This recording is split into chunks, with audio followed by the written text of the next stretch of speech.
Bueno, muy buenos días. El tema que vamos a tratar hoy versa sobre los delitos contra la libertad. Vamos a analizar las figuras del capítulo 1, dedicado precisamente a la protección de ese bien jurídico. Concretamente, comenzaré con el desarrollo de la figura contemplada en el artículo 140, delito de reducción a servidumbre o esclavitud. Continuaré con el artículo 141, donde se encuentra alojado, el delito de privación ilegítima de la libertad. Contemplaremos las agravantes respecto a esa figura en el artículo 142. Y por último veremos la figura del 142 bis, conocida como delito de secuestro coactivo, en sus distintas modalidades comisivas. Bueno, la primera cuestión, como hacemos siempre y analizamos esta figura, radica en determinar cuál es el bien jurídico protegido.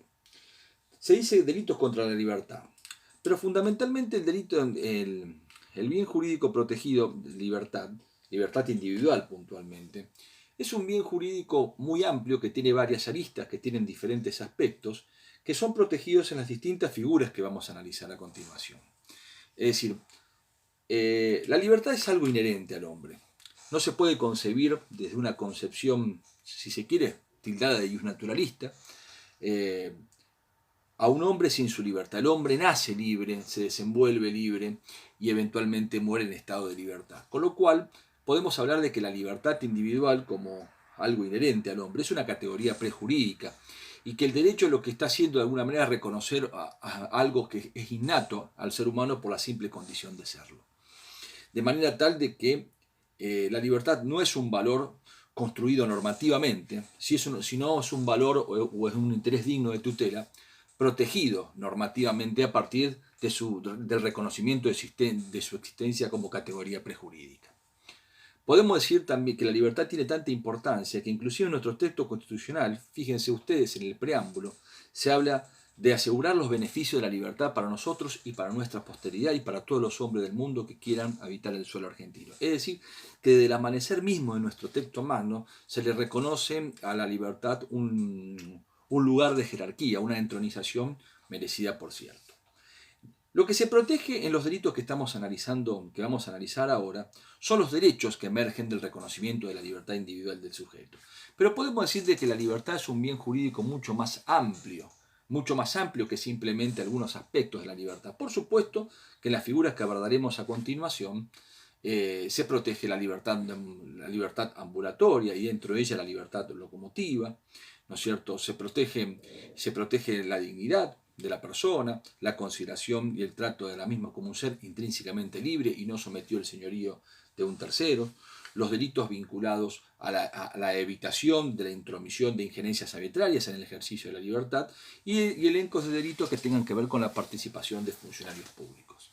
También se protegen aspectos de las libertades tales como el domicilio, la intimidad, el ámbito de residencia, el secreto, la libertad de trabajo, la libertad de asociación y la libertad de reunión. Es decir, estamos hablando de un título, si se me permite la expresión, el título quinto del libro segundo, muy amplio, que comprende varios aspectos.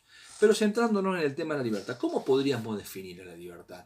Los autores ensayan distintos conceptos de libertad y me parece a mí que la libertad tiene que ver fundamentalmente con el derecho que posee, con la posibilidad que tiene una persona de dirigirse o de conducirse como le plazca, o eventualmente de abstenerse de conducirse hacia un determinado objetivo o fin. Pero tiene que ver con la repulsa y el rechazo de todo tipo de injerencias arbitrarias de parte de terceros, ya sean funcionarios públicos o no.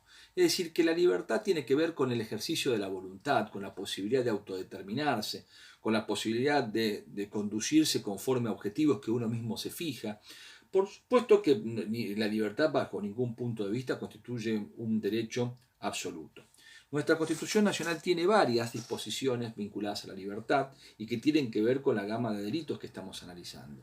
Por ejemplo, cuando se dice que ningún habitante de la nación puede ser obligado a hacer lo que la ley no manda, ni privado de aquello que la ley no prohíbe. Es decir, la regla que emerge del artículo 19, de los cuales surge el principio fundamentalmente de reserva, es un reconocimiento a la libertad del individuo.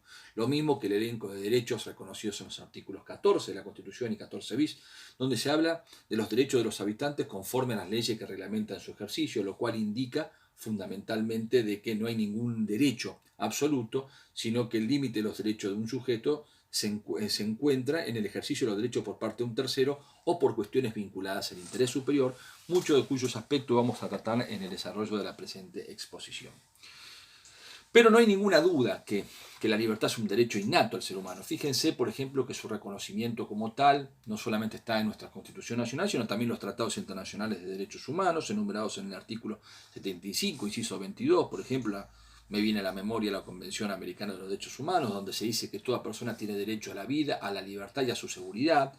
Iguales disposiciones se encuentran alojadas en la Declaración Universal de los Derechos del Hombre y del Ciudadano, en el Pacto Internacional de Derechos Civiles y Políticos, en la Declaración de los Derechos Humanos de los Estados de los Estados americanos, es decir, en múltiples tratados, en nuestro llamado bloque de convencionalidad o en el sistema internacional de derechos humanos, con expresos compromisos adoptados por el Estado argentino, se reconoce la obligación internacional de parte de este de proteger la libertad de los individuos conforme a las leyes dictadas dentro de lo que se denomina el margen de apreciación nacional que cada Estado tiene en la regulación de los derechos reconocidos por los tratados internacionales. Sin perjuicio de ello y como conclusión relevante en este aspecto, tenemos que decir de que acá se protege la libertad y esencialmente la voluntad del individuo, como bien dice Binding. Es tan importante la libertad, fíjense ustedes, que en nuestro Código Penal, en una suerte de orden jerarquía de la protección de los bienes jurídicos, habla de los delitos contra las personas, y dentro de los delitos contra la persona habla fundamentalmente de los delitos contra la vida, contra la integridad psíquica y espiritual, contra el honor, contra el Estado civil, y luego habla de los delitos contra la libertad. Es decir, en un orden de jerarquía se le coloca en una situación relevante, esencialmente de importancia. Otro aspecto a destacar respecto a las figuras que estamos analizando es que acá se protegen determinadas, o mejor dicho, se castigan determinadas conductas que implican un atentado contra la libertad del individuo. Como atentado en sí misma. Porque claro, cuando veamos, a medida que vayamos avanzando en el desarrollo de los distintos puntos de nuestro programa, vamos a observar que el cercenamiento, la restricción de la voluntad del individuo o el ataque contra la libertad muchas veces son el medio para perpetuar otras lesiones mucho más graves respecto a otros bienes jurídicos, en donde el cercenamiento de la libertad es el medio para alcanzar un objetivo lesivo respecto de otro interés vital. Acá no. Acá lo que se protege fundamentalmente es el atentado a la voluntad misma del individuo, el atentado a la libertad en sí misma como interés vital y esencial digno de tutela, y no como medio para perpetrar otro delito distinto. No sé, se me viene a la memoria, por ejemplo, la posibilidad del despliegue de violencia o el despliegue de amenaza, que son ataques contra la libertad en los delitos, por ejemplo, del robo o la extorsión en su caso. Pero fundamentalmente acá lo que se protege es la libertad en sí misma. Tan importante es la libertad que me viene también a la memoria, discúlpeme lo reiterativo de la expresión, una definición del derecho penal. Dice, el derecho penal es un sistema discontinuo de ilicitudes y todo lo que no está prohibido está permitido, siendo la esfera de libertad la regla y la punición la excepción. Me acuerdo que lo he escuchado en muchas conversaciones a partir de algunas ideas expuestas por don Sebastián Soler, lo cual refleja la necesidad de defender la libertad como un derecho, o los derechos vinculados al ejercicio de la libertad, como un derecho de naturaleza sistémico, es decir, como un derecho inherente al sistema democrático, fundamentalmente, y como la regla inherente también a la persona humana. Quiero destacar que acá lo que se protege en estos delitos son las libertades civiles. De ninguna manera se protege, por ejemplo, según algunos autores, la libertad política, es decir, los delitos que atentan contra conductas que impiden el ejercicio de los derechos políticos o el derecho de elegir o ser elegido, están alojados en otras disposiciones, en normas especiales, como por ejemplo los códigos electorales que dicta el Estado federal, pero no encuentran recepción en el elenco de figuras que acá estamos analizando. La libertad también, es importante decirlo, es un bien jurídico personalísimo, es decir, e inherente al sujeto, como dije antes, por su condición de tal.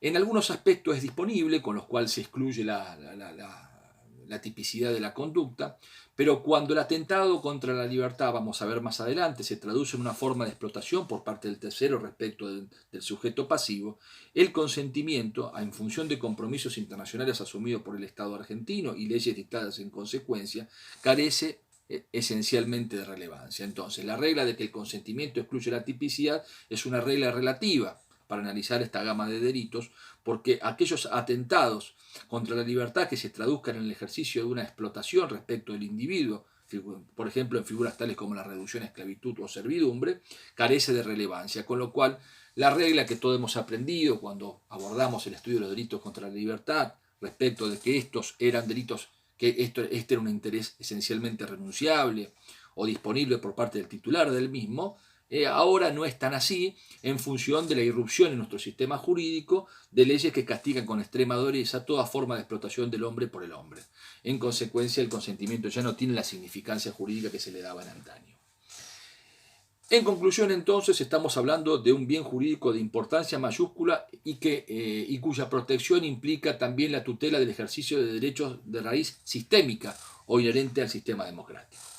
Comenzaremos entonces respecto a la primera figura que contempla nuestro título quinto del Código Penal, particularmente el capítulo 1, llamada de figura de reducción a esclavitud o servidumbre, antiguamente contemplada en los textos como figura de reducción a servidumbre o condición análoga, hoy modificada a partir de la irrupción de la Ley 26.842, publicada en el Boletín Oficial el fecha 27 de diciembre del 2012. ¿Qué dice el artículo 140 que hoy nos convoca? Será reprimido con reclusión o prisión de 4 a 15 años, fíjense el monto extraordinariamente alto de pena, lo cual refleja también una intención en términos de política criminal de darle una tutela privilegiada a la libertad como bien jurídico. Dice, será reprimido con reclusión o prisión de 4 a 15 años el que redujere a una persona a esclavitud o servidumbre, bajo cualquier modalidad, y el que recibiere en tal condición para mantenerla en ella. En la misma pena incurrirá el que obligare a una persona a realizar trabajos o servicios forzados o a contraer matrimonio servil. Vamos por parte. La figura que estamos analizando entonces contempla dos modalidades, en realidad son 4 modalidades comisivas, cuyos protagonistas esencialmente son equivalentes. A nivel de tipo objetivo de estas figuras, sujeto activo puede ser cualquiera, el que redujere, y sujeto pasivo es específicamente la persona reducida a situación de esclavitud o servidumbre, o la persona aceptada o recibida en esa condición por un tercero para mantenerla a ella, o la persona que es obligada a realizar trabajos forzados o a celebrar un matrimonio servil. De manera tal de que la figura, en las 4 modalidades comisivas que el tipo objetivo contempla, no tiene ninguna condición específica, por lo menos en lo concerniente, ¿no es cierto?, a la figura que estamos estudiando. Vamos a analizar concretamente la referencia que se hace. Fíjense, el que reduciera a una persona a esclavitud o servidumbre. Antiguamente la figura en su redacción anterior no hablaba de esclavitud. ¿Por qué no acontecía eso? Porque la esclavitud, conforme a nuestro artículo 15 de la Constitución Nacional, constituye un instituto jurídico que se encontraba relegado de nuestro reconocimiento normativo. Es decir, la propia Constitución Nacional, teniendo como antecedente la famosa libertad de vientre de la Asamblea del año 13, expresamente contempla en el mencionado artículo 15 que en la nación argentina no existen esclavos y los pocos que hoy quedan, ¿no es cierto?, obtienen su libertad a partir de la jura y entrada en vigencia de la Constitución. Y también dice el artículo 15, todo contrato de compra-venta de personas será considerado un crimen, haciendo responsables las personas que participen en ella y a los funcionarios o escribanos que lo celebren. Es decir, que expresamente nuestra Constitución Nacional en el artículo 15 ralea la esclavitud como instituto jurídico, es decir, es un instituto que no encuentra reconocimiento normativo. De ahí que algunos autores sostengan que la referencia a la esclavitud como un elemento normativo del tipo objetivo incorporado por la ley 26.842 constituye un error porque precisamente la esclavitud no existe como instituto. Sin embargo, a pesar de su destierro jurídico, a pesar de la consideración de la nulidad de todo contrato que tenga como objeto esclavizar a otro sujeto, en la práctica muchas veces se dan situaciones en las cuales un sujeto es sometido a la acción y voluntad del otro, es cosificado, es tratado como un ser carente de libertad y de autonomía, sometido a la acción y voluntad de otro, ¿no es cierto?, explotado en términos personales, emocionales, sociales y económicos, sometido, ¿cierto?, a prácticas abusivas, a restricciones, a limitaciones en en su libertad, que hacen que, independientemente del reconocimiento o no jurídico de la existencia de la esclavitud, en el facto existan verdaderas situaciones esclavizantes que requieren una perseguibilidad penal para aquellos sujetos que la llevan a cabo respecto de otros en situación de vulnerabilidad. Entonces, la finalidad o el propósito de política criminal, independientemente de la clara manifestación del constituyente respecto de negar o rechazar la esclavitud como instituto jurídico, hace que deba ser consagrado. Deba ser consagrado la perseguibilidad respecto de este tipo de delitos. De ahí, esa es la importancia fundamental y el porqué. Fíjese que el tipo legal, en la primera acepción, o mejor, en el primer subtipo legal que la fórmula contempla, se habla de reducir a servidumbre. Claro, el término servidumbre, a esclavitud o servidumbre, ¿son términos análogos? ¿No son términos análogos? Yo creo que primero reducir es someter, hacer ingresar de cualquier forma en un estado o situación caracterizado fundamentalmente por la privación de la libertad, por la privación de la dignidad del sujeto pasivo. El que reduce es el que somete a otro, el que, como dije recién, lo hace ingresar, ¿no es cierto?, lo coloca en este estado o situación de sometimiento o de sujeción a su señorío.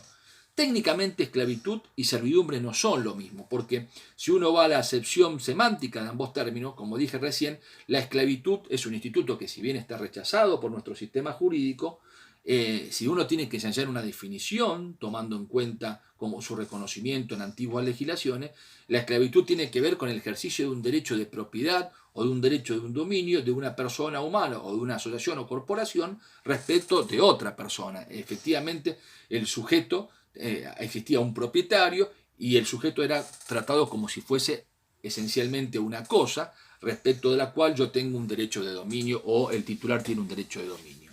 Eso era esencialmente la esclavitud. La servidumbre, por el contrario, se puede referir a categorías en donde existe un sometimiento, existe una sujeción, pero no existe un derecho de propiedad jurídicamente reconocido.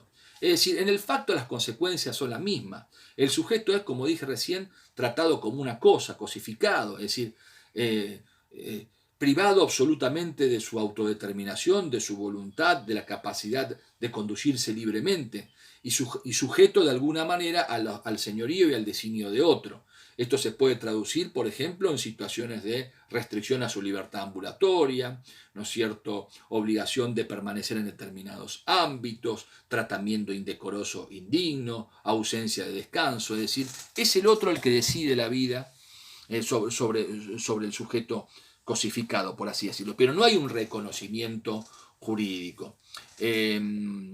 Fíjense que la figura habla de esclavitud, servidumbre o bajo cualquier modalidad, y el que recibiere, ¿no es cierto?, en tal condición para mantenerla en ella. Antiguamente, como yo les decía, se hablaba del delito de reducir a servidumbre o condición análoga.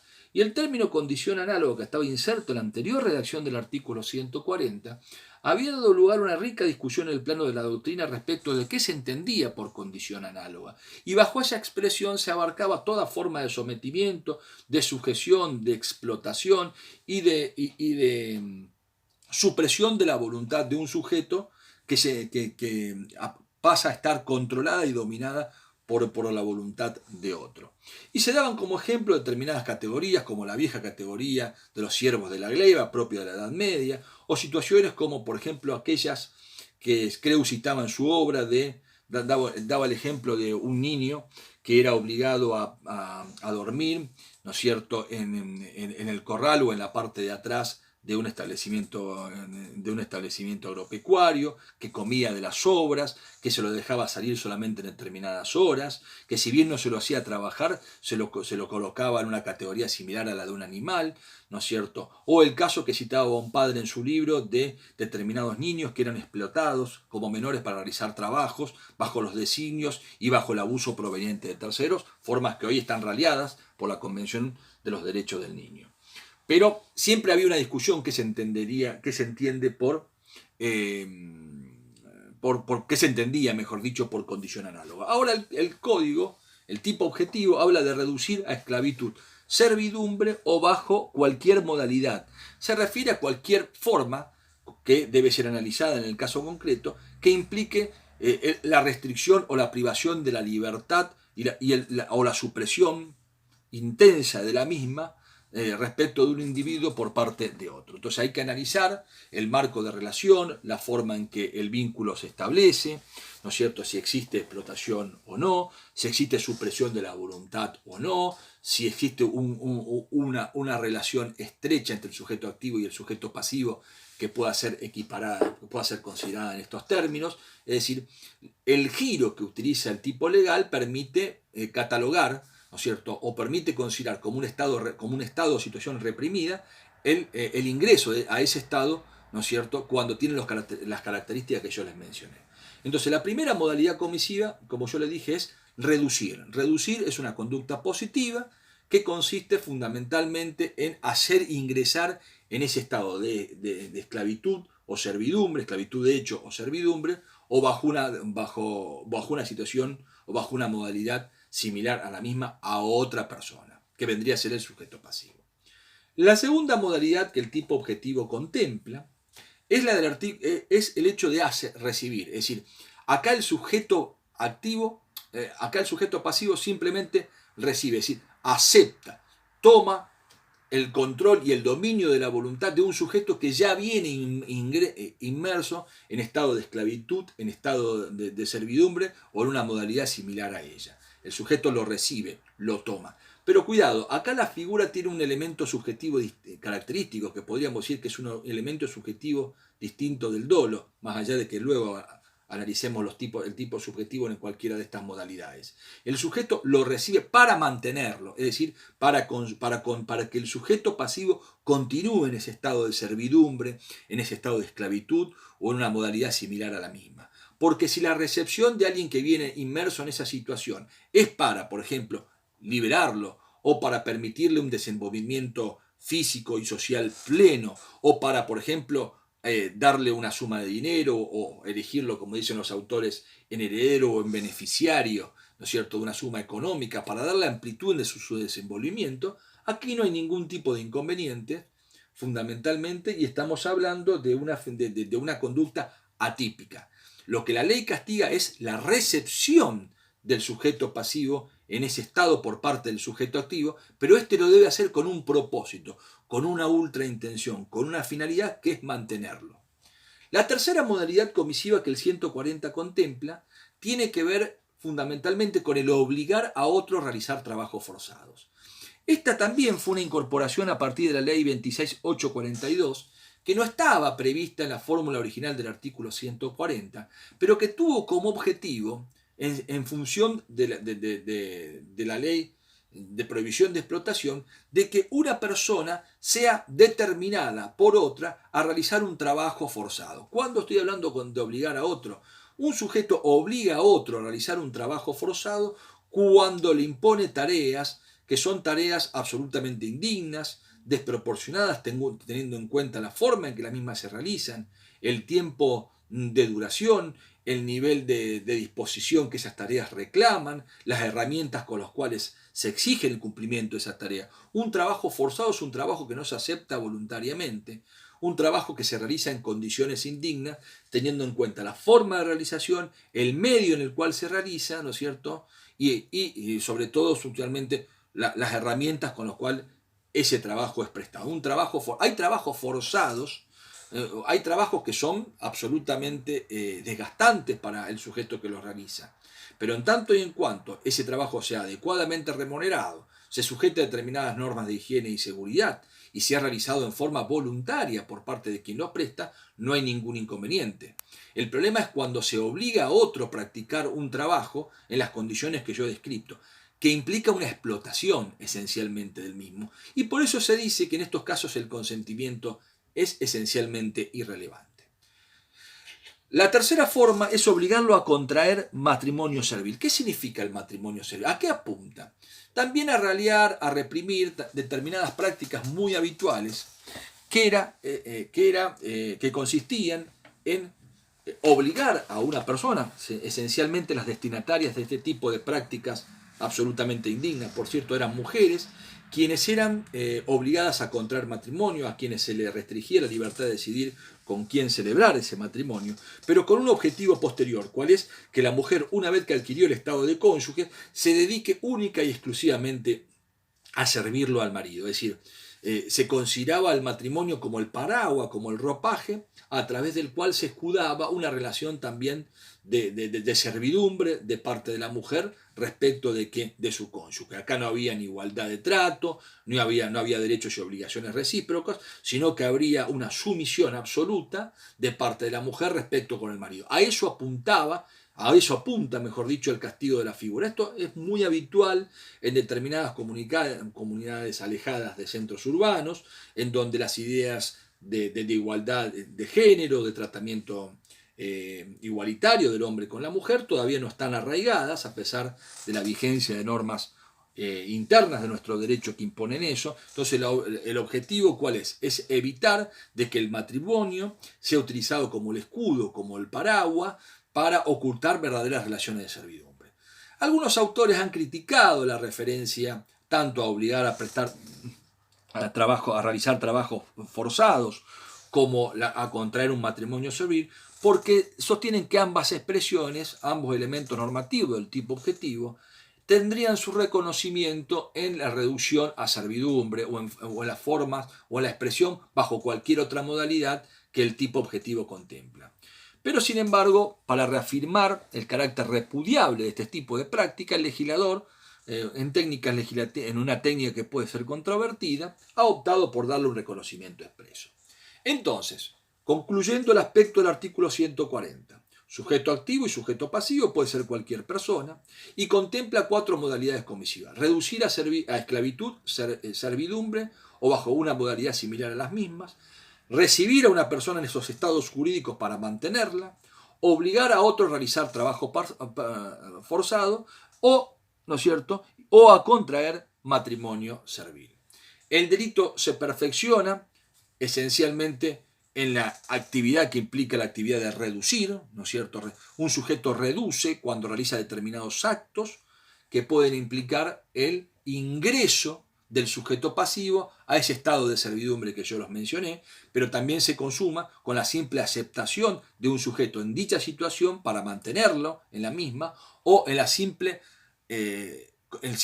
o en el caso de obligar a realizar trabajos forzados, cuando se lo determina al otro esencialmente a que practique, que realice esa práctica, pudiendo ser una sola, no necesariamente implica reiteración de esas prácticas. Lo mismo que el perfeccionamiento opera cuando se celebra el matrimonio con ese objetivo.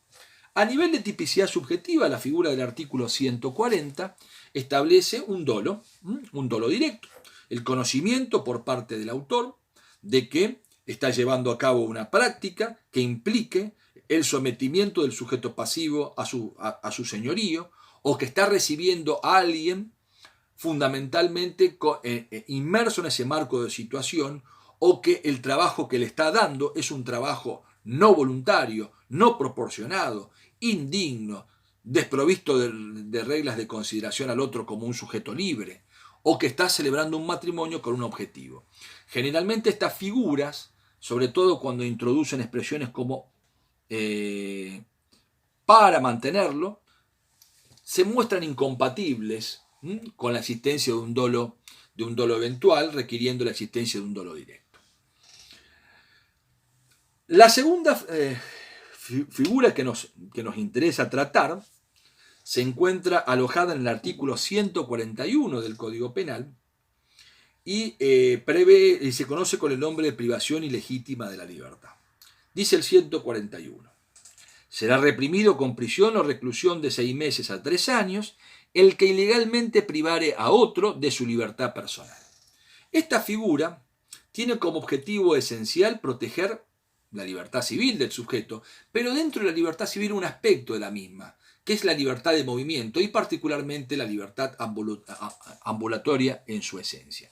Ese es el aspecto de la libertad que es protegido o que es tutelado a partir del tipo legal que estamos analizando. Sujeto activo de esta figura puede ser cualquiera, la figura no requiere ningún tipo de condición o calidad en el autor. Sujeto pasivo también puede ser cualquiera, pero acá me permito detenerme en algunos aspectos relevantes.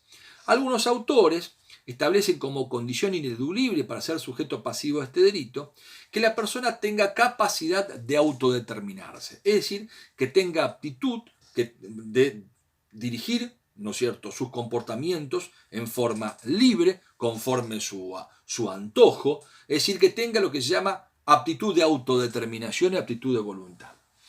Situación que eventualmente, por ejemplo, no se darían respecto de las personas de los menores, es decir, aquellos sujetos que no pueden conducirse por sus propios, porque no tienen capacidad de conducirse por sus propios medios, las personas que se encuentran bajo determinados supuestos de incapacidad profunda, es decir, personas que estarían inmersas en situaciones como por ejemplo alcoholismo, ebriedad profunda, se encuentran en situaciones de somnolencia. En esos casos, dice, estos no podrían ser sujetos pasivos del delito de privación ilegítima de la libertad, lo cual yo me permito disentir, ¿no es cierto? Porque lo que se protege es la voluntad del sujeto. Y la voluntad del sujeto, si ha sido reflejada en un sentido contrario a la actitud de la gente, no hay ningún motivo para excluir. Por otra parte, esa capacidad de autodeterminación, por más incipiente que la misma sea, igualmente merece la tutela y la protección del tipo legal que estamos analizando, independientemente de la evolución de la capacidad de raciocinio o del desenvolvimiento intelectual del individuo. Este tiene derecho a la libertad física o ambulatoria por más incapaz que sea de ejercicio o por más limitada que tenga su capacidad intelectual en función de situaciones tales como, por ejemplo, ser portador de una incapacidad, ser portador de una situación de minoridad, etc. Es precisamente la minusvalía lo que autoriza a una protección más intensa por parte del tipo penal. La acción típica en qué consiste? En privar ilegítimamente la libertad a otro. La acción puede ser realizada en forma positiva o en forma negativa. Generalmente la privación ilegítima de la libertad se traduce en múltiples formas. Por ejemplo, en impedirle a una persona desplazarse de un lugar al otro, es decir, restringirle la capacidad de trasladarse libremente de un lugar al otro, o por ejemplo obligarla a permanecer en un determinado ámbito, impedirle circular por un determinado ámbito. También la privación de la libertad puede reflejarse en no la supresión total de su capacidad de movimiento, sino algunos aspectos de la misma, por ejemplo, atarle un brazo, atarle las manos, atarle las piernas, etc. Dijimos que se puede desarrollar por acción o por omisión, es decir, el sujeto activo puede desplegar un comportamiento positivo que implica restringirle la capacidad de desplazamiento al sujeto pasivo, obligarlo a permanecer en un determinado ámbito, encerrarlo en un determinado ámbito. Pero también puede ser por omisión, cuando, por ejemplo, el sujeto activo tenga la obligación jurídica de hacer cesar una situación de restricción a la libertad ambulatoria que tiene otro, como por ejemplo cuando ha asumido esa obligación en función de deberes institucionales o en función de la ley, de un contrato o de una actividad precedente. Se me viene a la cabeza, por ejemplo, el caso de aquel enfermero que, cumpliendo la voluntad de la persona que cuida, decidió dejarlo encerrado un determinado tiempo y luego, cuando esta última le pide que le abra la puerta donde estaba encerrada por su seguridad, este se niega a hacerlo. Es decir, son situaciones en las cuales existe una obligación de intervenir para restablecer la libertad, que es equiparada normativamente a intervenir efectivamente en la restricción de esa libertad. Lo importante es de que el sujeto tenga acotado, que tenga limitados los márgenes. Puede ocurrir, por ejemplo, que me den amplia libertad de movimiento, pero en un ámbito físico concretamente determinado, ¿no es cierto? Como por ejemplo puede ser dentro de una habitación, puede ser dentro de una casa, puede ser dentro de un espacio físico inclusive de grandes dimensiones. Pero lo que a mí se me impide es ir a donde yo quiero, fundamentalmente, es ahí donde yo quiero. También puede darse situaciones, por ejemplo, en las cuales yo tengo la obligación jurídica de sujetarme o prestar colaboración para el cumplimiento de las decisiones voluntarias de parte de otro. Estoy pensando, por ejemplo, en una persona discapacitada, postrada en una silla de ruedas, a quien pide a su asistente, a su terapeuta, que lo desplace a un determinado lugar, y éste se niega esencialmente a hacerlo cuando tiene el deber jurídico de sujetarse. Claro, por supuesto veremos que hay que analizar la situación del caso concreto, ¿no es cierto?, porque hay negativas que se pueden prestar frente a determinadas decisiones de ejercicio de libertades ambulatorias o libertades locomotivas que pueden obedecer a cuestiones de interés superior o cuestiones de protección hasta del propio sujeto supuestamente pasivo, ¿no es cierto? Por lo cual hay que ver también el caso concreto. Pero esencialmente la privación ilegítima de la libertad implica eso, implica cualquier tipo de restricción a partir de la imposición de límites a la libertad de movimiento de un sujeto, pudiendo ser una supresión plena de todos los movimientos o una supresión parcial. Generalmente también se da cuando un sujeto se le impide trasladarse o cuando se lo obliga a trasladarse en contra de su voluntad. Es importante considerar, como dice la mayor parte de la doctrina, que la privación de la libertad debe ser una privación significativa, teniendo en cuenta la repercusión punitiva que la conducta tiene. Es decir, algunos autores dicen que la restricción de la libertad ambulatoria, cuando es por un corto periodo de tiempo, ¿no es cierto?, un tiempo muy escaso, no tiene aptitud vulnerante del bien jurídico, en consecuencia, no justifica la respuesta punitiva al amparo del artículo 141. Esta es la opinión, por ejemplo, de Guillermo Ledesma, cuando le toca analizar un caso muy emblemático, consistente en que se le imputó privación ilegítima de la libertad a un colectivero que se negó a abrirle la puerta en una parada a una pasajera y obligó a esta última, ¿no es cierto?, a bajarse en la otra parada. De esta manera, dice, la restricción, su libertad ambulatoria, le cercenó la posibilidad de dirigirse a donde ella se quería ir inicialmente conforme a la forma que había optado, pero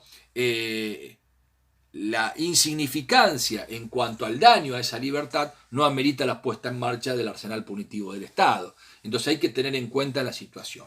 Generalmente la privación ilegítima de la libertad se refleja como un delito permanente, sobre todo cuando yo obligo a un sujeto a pernoctar en un determinado ámbito, cuando lo traslado en contra de su voluntad por un determinado tiempo.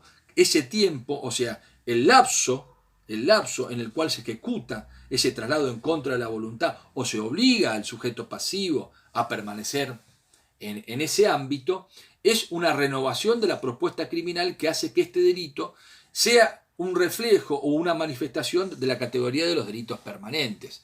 Pero también puede consumarse instantáneamente, por eso dice, sería un delito permanente, no siempre se refleja o se manifiesta como un delito permanente. ¿Cuál sería el caso? Bueno, cuando por ejemplo yo retengo a una persona por un determinado tiempo, muy escaso, le impido desplazarse, ¿no es cierto? Y con eso obstruyo la llegada del mismo a un determinado lugar, y eso se agota con la acción misma. Entonces no hay permanencia, hay instantaneidad en la ejecución de la acción típica. Pero esencialmente el delito de privación ilegítima de la libertad se refleja como una conducta permanente, como una conducta que se prolonga en el tiempo. Si hablamos del elemento tiempo también, en función del agravante de uno de los agravantes del artículo 142, tenemos que decir de que el tiempo de privación de la libertad debe ser un tiempo inferior, ¿no es cierto?, a un mes, porque si es más de un mes, entra en alguna de las agravantes que vamos a ver a continuación. Otro tema interesante es que la privación de la libertad debe ser ilegítima. Es decir, el tipo legal incorpora un elemento normativo de índole de valoración jurídica que es ilegítimamente.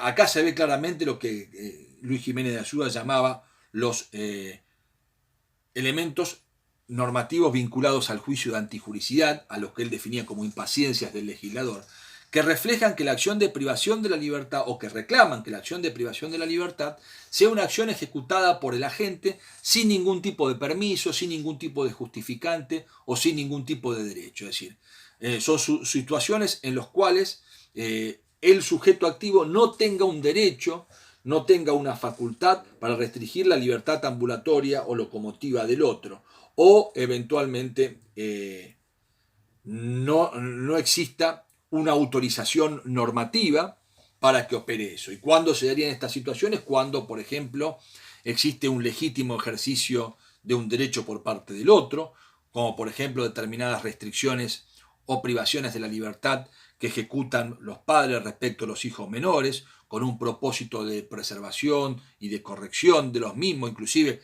a título de castigo, siempre y cuando ese castigo no se verifique en forma desproporcionada e irrazonable, como lo establece la propia Convención de los Derechos del Niño. Existe un derecho de corrección de los padres respecto de los hijos, pero ese derecho de corrección no puede ser ejercido en forma absoluta, desproporcionada y arbitraria. ¿Cuándo se verificarían supuestos de justificación? Bueno, lo vemos claramente en aquellos casos en los cuales intervienen, por ejemplo, funcionarios públicos, jueces o fiscales. Fíjense que en los códigos de procedimiento, ¿no es cierto?, hay infinidad de supuestos en los cuales se autoriza la detención de una persona, restringiéndole el más importante bien que tenga fuera de su vida, ¿no es cierto?, y su integridad corporal, que es la libertad. Por ejemplo, cuando se detiene una persona infraganti, ¿no? Cuando se dispone respecto de la misma la aplicación de la prisión preventiva para asegurar los fines del proceso, cuando existe peligrosidad procesal o riesgo traducido en un riesgo de fuga. También existiría un derecho de aprehensión, de privar la libertad de los otros en favor de los particulares, alojado, por ejemplo, en los códigos de procedimientos, consistente en cuando se verifica, por ejemplo, lo que se llama la aprehensión privada, que es la facultad que tiene una persona de detener, de restringir la libertad de otra, como en el momento de cometer un delito o inmediatamente después, para ponerlo a disposición de la autoridad. O, por ejemplo, se me ocurre la facultad que los códigos de procedimiento le conceden a la autoridad prevencional para obligar a todas aquellas personas que estuvieran presentes en la escena del hecho a permanecer en el mismo para determinar quiénes fueron testigos y quiénes fueron autores del hecho. O, por ejemplo, la facultad, gracias a Dios, hoy relegada, de que se le otorga a las fuerzas policiales, de detener a una persona por averiguación de antecedentes. Son supuestos en donde se habilita la restricción de la libertad ambulatoria en función de una norma que respalda esa habilitación, pero siempre sujeta a controles de legalidad, a controles de razonabilidad y a lo que se llama los controles de convencionalidad. Un tema bastante interesante que desgraciadamente en el momento en que se está grabando este video está muy en boga, emerge de lo que establece los decretos o normas tendientes a asegurar la permanencia de los habitantes del territorio jurídico argentino en sus hogares, ¿no es cierto?, para evitar la propagación del virus conocido como COVID-19. Es decir, es sabido por todos que el Poder Ejecutivo Nacional ha emitido un decreto de necesidad y urgencia, que fue acompañado por distintas resoluciones de los ministerios respectivos, tendiente a asegurar lo que se ha denominado el aislamiento universal y obligatorio, individual y obligatorio, para todos los habitantes del territorio jurídico, que consiste en que los mismos deban permanecer en su lugar de residencia o en el lugar que se encuentra por el tiempo que establezcan las medidas sanitarias. Si uno analiza, por ejemplo, los fundamentos de ese decreto de necesidad y urgencia, se observa la invocación de un interés superior, consistente el mismo en asegurar la protección de la salud pública, ¿no es cierto?, a partir de la restricción de las libertades individuales de naturaleza excepcional. ¿Y por qué se hace referencia a esta cuestión? Porque, como dije antes, la regla es que el sujeto pueda conducirse libremente, pero ninguna regla es una regla absoluta, lo cual determina fundamentalmente que en determinadas situaciones y en homenaje a la preservación de intereses superiores o en el ejercicio de legítimos derechos de autoridad, ¿no es cierto?, por parte de quienes tengan una posición de superioridad jurídica respecto del sujeto pasivo, se puede autorizar la privación de la libertad. Entonces, cuando el tipo legal, ¿no es cierto?, cuando el tipo legal contempla, hace referencia al adverbio ilegítimamente, ¿no es cierto?, se refiere a la necesidad de que la acción de privación de la libertad no se lleve a cabo amparada por ningún permiso, ninguna justificante que emerja, por ejemplo, de normas extrapenales, y en este caso de un decreto de necesidad y urgencia, o que encuentren sus justificativos en intereses superiores. Ahí habrá que hacer un clearing de evaluación para el caso concreto, pero lo cierto es de que algunos autores dicen que cuando el legislador incorpora la expresión ilegítimamente, lo que se está refiriendo es de que el sujeto actúe restringiendo la libertad ambulatoria sin tener derecho a hacerlo y conociendo el carácter antijurídico del proceder que lleva a cabo, ¿no es cierto? Cuestión que es no menor desde el punto de vista del cierre del tipo objetivo. Es decir, como dije recién, en nuestro sistema jurídico, de fondo y de forma, en nuestros códigos procedimentales, incluso en nuestra propia Constitución, cuando, por ejemplo, legisla en materia del estado de sitio y autoriza al Poder Ejecutivo a trasladar a una persona, a arrestar sin intervención judicial, o a trasladar a una persona de un punto a otro del territorio jurídico cuando emerge una situación de conmoción interior o ataque exterior, más allá del control de legalidad y del control de constitucionalidad de la detención y de que no opera una supresión del ejercicio de los poderes públicos, existe un permiso, una autorización, en este caso justificado en la propia Constitución, para que se proceda a detener a una persona sin necesidad de intervención judicial, por lo menos en los primeros instantes. Y eso de alguna manera le quita el elemento ilegítimo que el tipo objetivo fundamentalmente reclama. Entonces ahí podríamos hablar de infinidades de situaciones que autorizan a que la privación de la libertad pueda ser llevada a cabo. Pero la figura que estamos analizando castiga entonces esas restricciones, pero sin el amparo del derecho. Como dijimos, la privación de la libertad generalmente se refleja en un delito permanente. A nivel de tipo subjetivo, bueno, los autores fundamentalmente no dudan de que es un delito doloso, que ralea toda forma de imputación a título imprudente. El sujeto debe conocer y querer privar de la libertad al otro. Algunos admitirían el dolo eventual respecto de si su derecho de restricción está autorizado o no, lo cual nos hace entrar en otro problema, que es qué pasa cuando el error recae sobre un elemento normativo del tipo objetivo, de valoración jurídica del tipo objetivo. Estamos en un error de tipo, estamos en un error de prohibición. Yo no tengo ninguna duda que es un error de tipo. Es un error de tipo, con lo cual el hecho de que este sea vencible también transforma en atípica la conducta porque no tiene su vertiente imprudente, la figura que estamos analizando. La privación ilegítima de la libertad, como dije, debe ser inferior a un mes, porque si es superior a un mes, ¿no es cierto?, se aplica el agravante que a continuación vamos a analizar. ¿Cuáles son esos agravantes? Bueno, los agravantes se encuentran alojados y enumerados en el artículo 142 del Código Penal. Dice, se aplicará prisión o reclusión de 2 a 6 años el que privare a otro de su libertad personal cuando concurra alguna de las circunstancias siguientes. Es decir, el artículo 142 es la figura agravada, y con lo cual para su estructuración hay que traer todos los elementos de la figura básica que hemos mencionado precedentemente. Y empieza. Ya estamos viendo un cambio de pena. En la figura básica tenemos de prisión o reclusión de 6 a 3 años, y en la figura agravada ya tenemos de 2 de mínima a 6 de máxima. Si el hecho se cometiere con violencia o amenaza o con fines religiosos o de venganza. Acá encontramos alojados en el inciso 1 del artículo 142 dos agravantes por la modalidad comisiva adoptada por el autor, ¿no es cierto?, y por la motivación que generó su conducta criminal.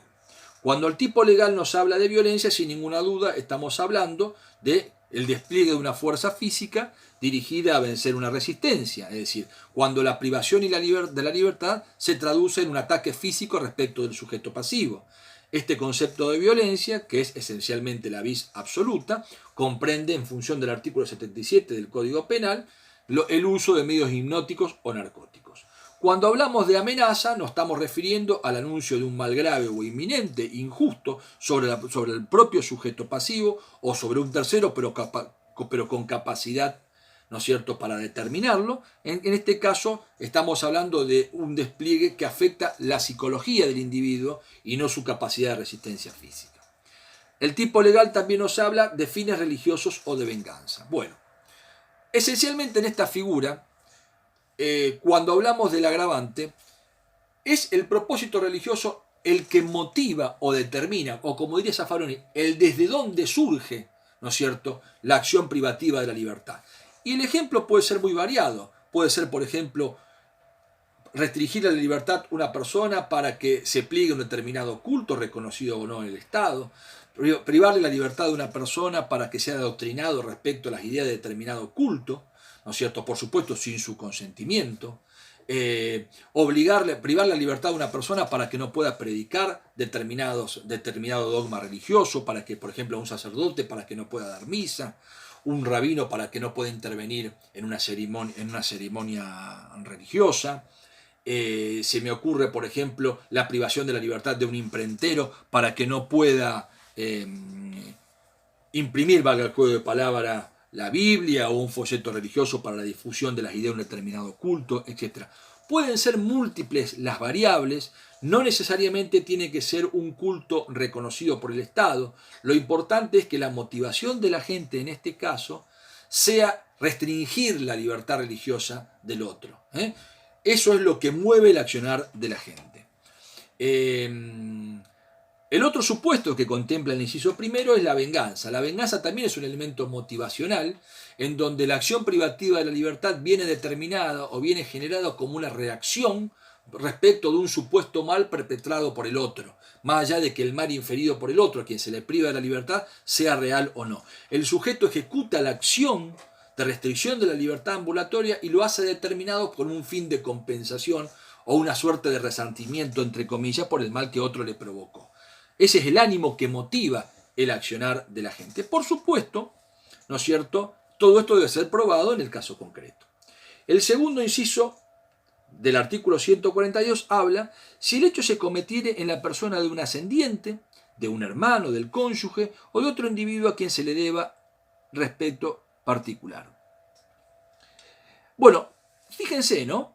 El término ascendiente, ¿no es cierto? Acá algunos autores dicen que el fundamento radica en el vínculo de respeto realizado que encuentra su raíz en una relación de consanguinidad, con lo cual no entraría, ¿no es cierto?, como privación ilegítima de la libertad agravada la restricción o la privación realizado respecto de un adoptado respecto a un adoptante, extremo que yo considero que no es así, porque cuando hay subrogación jurídica, cuando hay un vínculo, hay una relación estrecha, ¿no es cierto?, los fundamentos o la teología del tipo legal hacen que se pueda aplicar el agravante. De un hermano, acá no hay ningún inconveniente, puede ser un hermano bilateral o unilateral. Del cónyuge, acá nos estamos refiriendo fundamentalmente a aquel sujeto pasivo que está unido al sujeto activo en función de un matrimonio válido, ¿no es cierto?, o sea, del mismo sexo o distinto sexo. Por supuesto, el tipo legal no contempla las uniones convivenciales y no hace referencia al concubinato, aunque estos dos últimos supuestos podrían encuadrar dentro de el giro o persona a la cual se le debe un respeto particular que utiliza el mismo inciso segundo. Fíjense también de que acá nuevamente se cuela otra problemática de la cual algo he mencionado. Si uno analizaba las viejas leyes de matrimonio civil, observaba que entre las obligaciones que los cónyuges se deben entre sí, existía la obligación de compartir la residencia por parte de ambos. E inclusive se le daba derecho, la vieja ley de matrimonio civil, a uno de los cónyuges a negarle al suministrar alimentos cuando uno de ellos abandonaba el hogar y se negaba a reincorporarse al mismo, existiendo deberes de convivencia. Claro que estos deberes de convivencia no existían, ¿no es cierto?, cuando estos deberes de convivencia no se daban cuando existía un peligro para la salud o la integridad física del cónyuge que optaba por salir del hogar conyugal o para los hijos de ambos. Independientemente de que esos deberes han sido relajados en función de la aplicación en el ámbito del derecho interno, de la Convención contra toda forma de discriminación respecto de la mujer, ¿no es cierto? El hecho de que un cónyuge se niegue a convivir con otro no le da derecho a ese otro de privarlo de la libertad para obligarlo a pernoctar con él. Es decir, que en este caso se daría el agravante porque el cónyuge que se considera afectado por esa negativa del otro a convivir con él podría poner en marcha los mecanismos que la ley civil le da como para alcanzar una solución del conflicto, pero nunca restringirlo a la libertad. Es decir, la libertad civil no puede ser restringida o amparada bajo el paraguas de un deber de convivencia de un cónyuge respecto del otro, porque rige la libertad como bien superior. Y porque los deberes de convivencia, en este caso de la mujer respecto del marido, encontraban su origen en concesiones machistas, que hoy felizmente han sido raleadas y dejadas de lado, en función de la aplicación operativa de los tratados internacionales que hablan de un trato, de una obligación del Estado argentino, de darle un trato equivalente o igualitario a la mujer respecto del hombre, aún dentro de un vínculo matrimonial.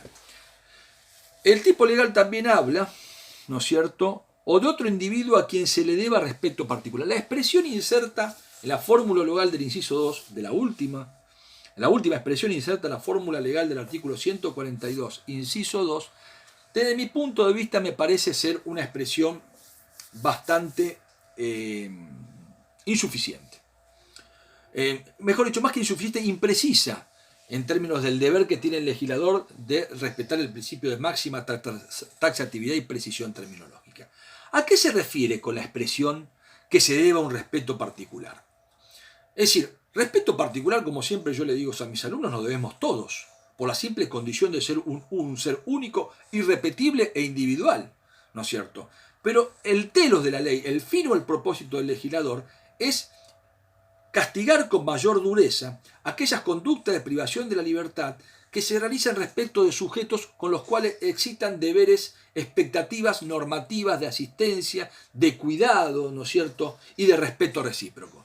Estoy hablando, por ejemplo, el caso de un concubino, el caso de una persona con la cual yo tengo una unión convivencial, el caso de una persona de la cual yo tengo una relación de pareja más o menos estable y continua en el tiempo.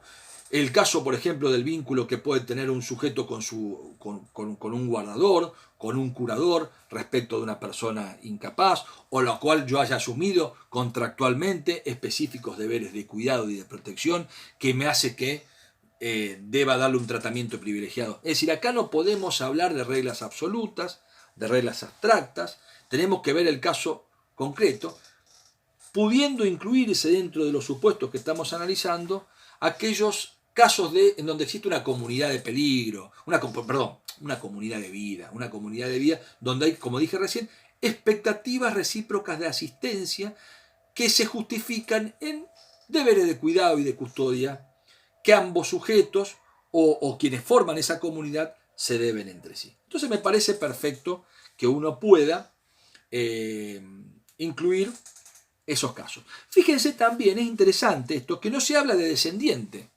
Porque si bien este artículo no fue modificado, se pensaba de que nunca puede haber una privación ilegítima de la libertad respecto de un padre, respecto de un hijo, porque toda restricción a la libertad ambulatoria encontraría su justificativo en el derecho de corrección. Pero habíamos dicho que este derecho de corrección no es un derecho absoluto. Entonces, ¿qué pasa cuando un padre se excede en la reprimenda o en el castigo respecto de un menor de edad?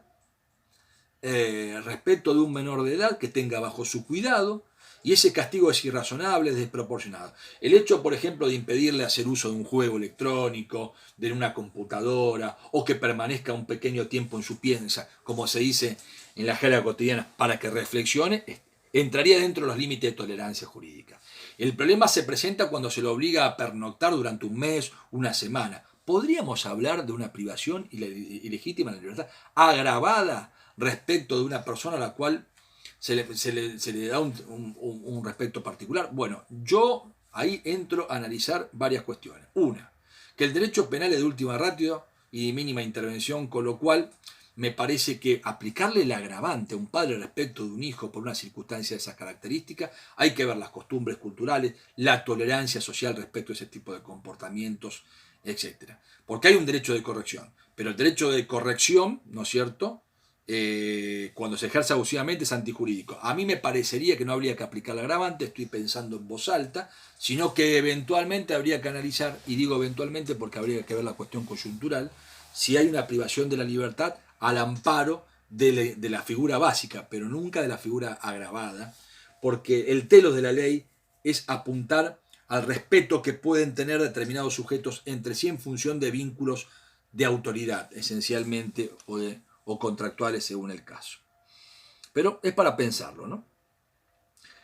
Hay también un agravante en el inciso tercero por el resultado. Dice, si resultare grave daño a la persona, a la salud o a los negocios del ofendido, siempre que el hecho no importare otro delito por el cual la ley imponga pena mayor.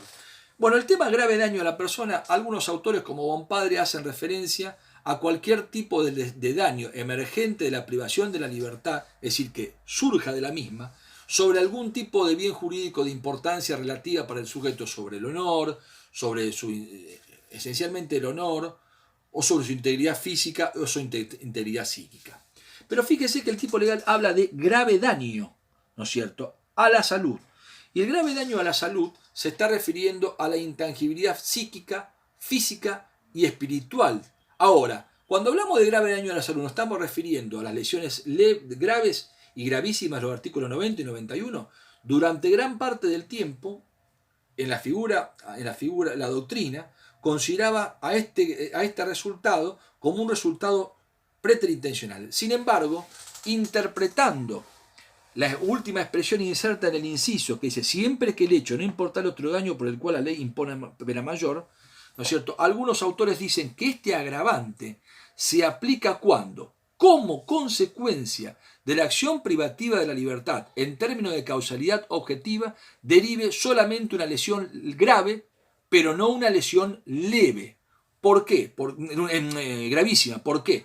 Porque la lesión gravísima tiene una pena superior a la del 142 y por ende, cuando acontece este supuesto, se aplica la figura, ¿no es cierto?, del 140 en concurso, ideal o real según el caso, con la figura del artículo 91 del Código Penal. Porque este agravante automáticamente se desplaza cuando la repercusión dañosa, en este caso a la integridad física y psíquica del individuo, encuentra recepción en otra figura del Código Penal que contemple una pena superior a la prevista en el 142. Entonces, la expresión grave daño a la persona o a la salud solamente se aplica cuando, como consecuencia de la privación de la libertad, causalmente derivado de ese hecho privativo de la libertad, se le provoca al individuo una lesión que encuadra dentro de las previsiones del artículo 90 del Código Penal, ¿no es cierto? Y este resultado sobreviene fundamentalmente a título de dolo eventual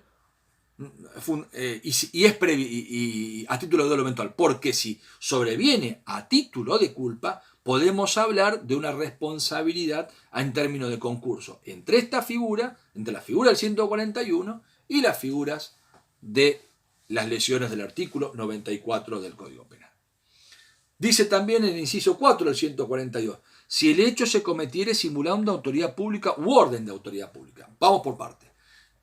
¿Cuál es el fundamento del agravante? Que el sujeto activo se presenta a los ojos del sujeto pasivo como si fuese un funcionario dotado de atribuciones o facultades para privar de la libertad al otro, ¿no es cierto? En este caso, un sujeto simula autoridad pública cuando se presenta a los ojos del sujeto pasivo como si fuera funcionario público, falseando su condición, falseando su calidad. También cuando invoca una orden de autoridad pública, es decir, ¿qué significa invocar? Hacer valer una instrucción, un mandato conferido de quien tendría capacidad para detener al sujeto pasivo. Acá no se presenta como funcionario público, sino que se presenta invocando una manda o una orden proveniente de un funcionario público. Esto es lo importante que tenemos que analizar. Algunos autores también analizan si esta figura no comprendería también a la figura de usurpación de autoridad. Pero algunos dicen que se ve desplazada. La usurpación de autoridad castiga a aquel que se comportare ejerciendo funciones inherentes a la autoridad pública, pero sin tener ese rol. Entonces los autores mayoritariamente consideran que en este caso no hay concurso entre la figura que estamos analizando y el ejercicio y la usurpación de títulos y la usurpación de autoridad. ¿Por qué? Esencialmente porque la lesividad emergente del ejercicio de una facultad que no se posee estaría prevista como pena en la figura que estamos analizando. Y dice, si la privación de la libertad durare más de un mes, el último supuesto que contempla como agravante. La mayor parte de la doctrina dice que los meses deben ser contados de conformidad a la forma en que se cuentan los intervalos del derecho, es decir, en el Código Civil y Comercial. Es decir, un mes se considera el lapso de tiempo que va desde el día de un mes al mismo día en el mes siguiente, y los días se cuentan de la medianoche de un día en adelante.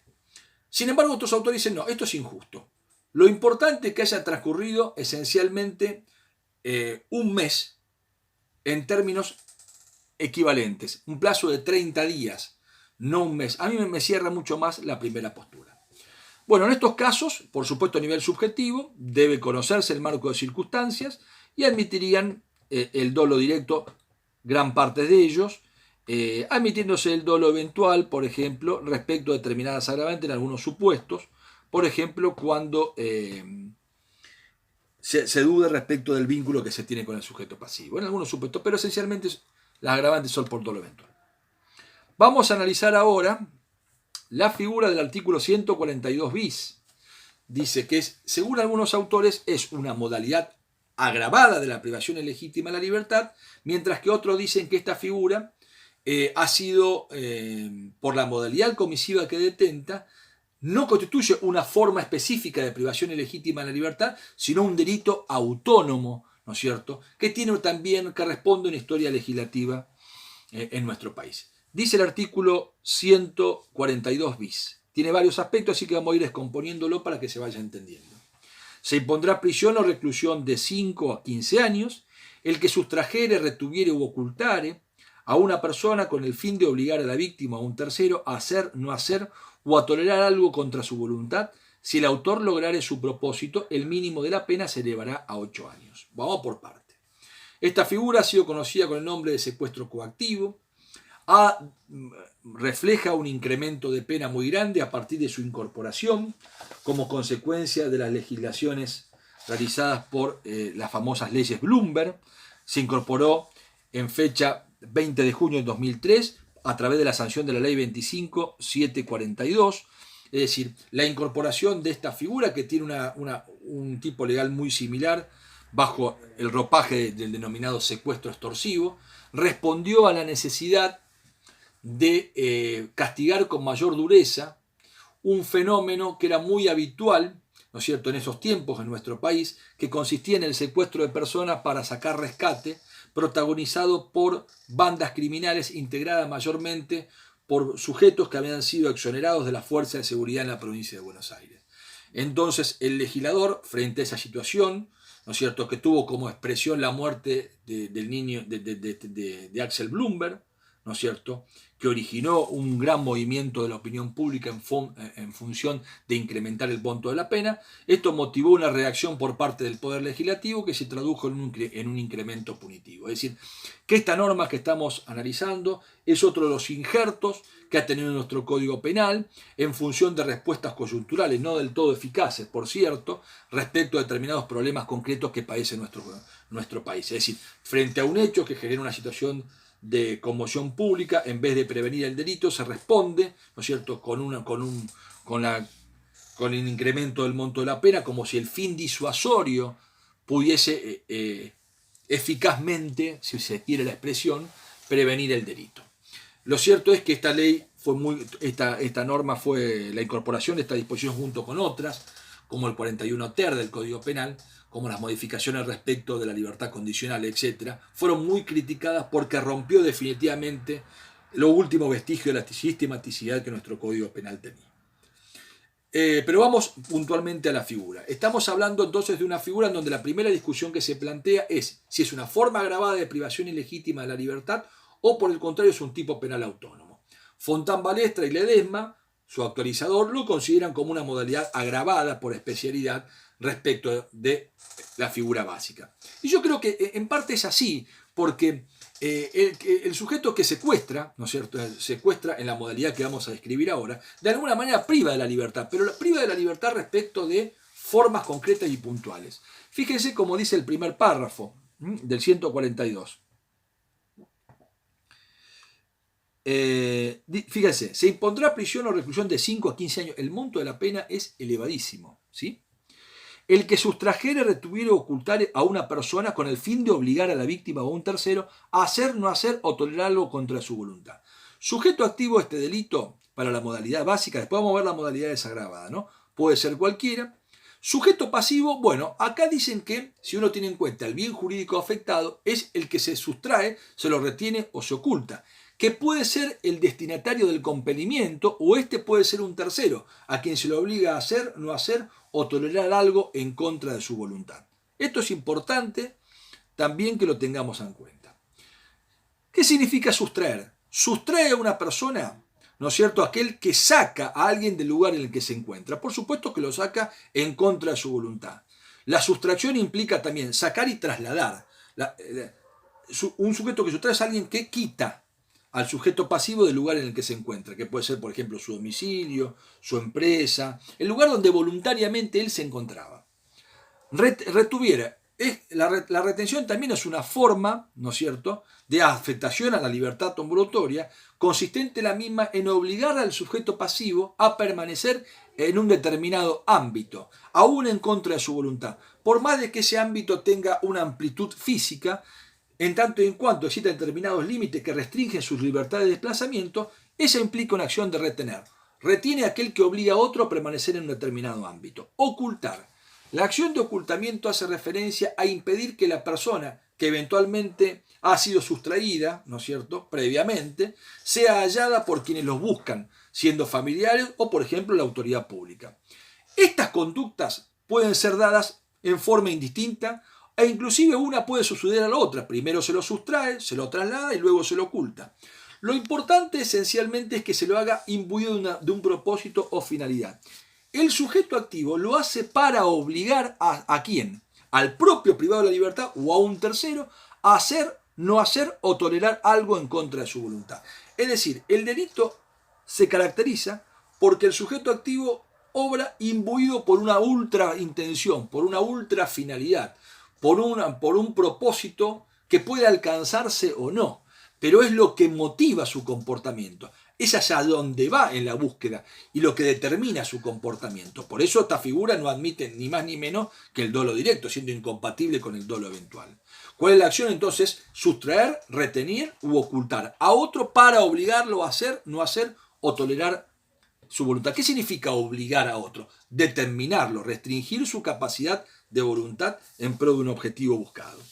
La figura encuentra un agravante si el sujeto activo alcanza el objetivo buscado. Dice, si el autor lograre su propósito, el mínimo de la pena se elevará a 8 años. Es decir, antes teníamos en la acción de sustracción, retención o ocultación un rango de pena de 5 a 15. Pero si alcanza el objetivo buscado, obtiene la finalidad programada al poner en marcha el acontecer causal, en ese caso opera la aplicación del agravante en cuanto a la elevación del monto de la pena.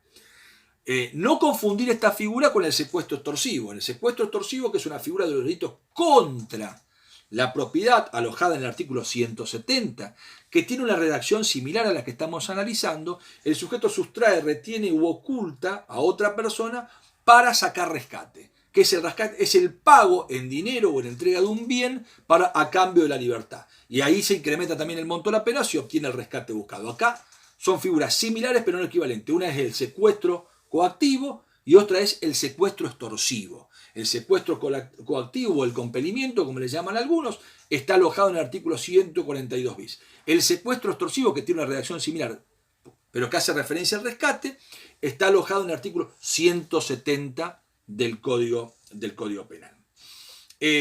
Tampoco debemos confundir esta figura con las simples amenazas, en donde al sujeto se lo castiga por el simple anuncio de un mal grave, o con las llamadas amenazas coactivas, en donde el sujeto amenaza, anuncia un mal grave u otro para obligarlo a hacer, no hacer o tolerarlo en contra de su voluntad. Acá, la privación de la libertad se lleva a cabo, la sustracción, la retención, el ocultamiento, se lleva a cabo para que el sujeto haga algo. Por ejemplo, sustraigo a una persona para que mientras yo la tengo privada de la libertad, ésta me instituya a mí como su heredero testamentario.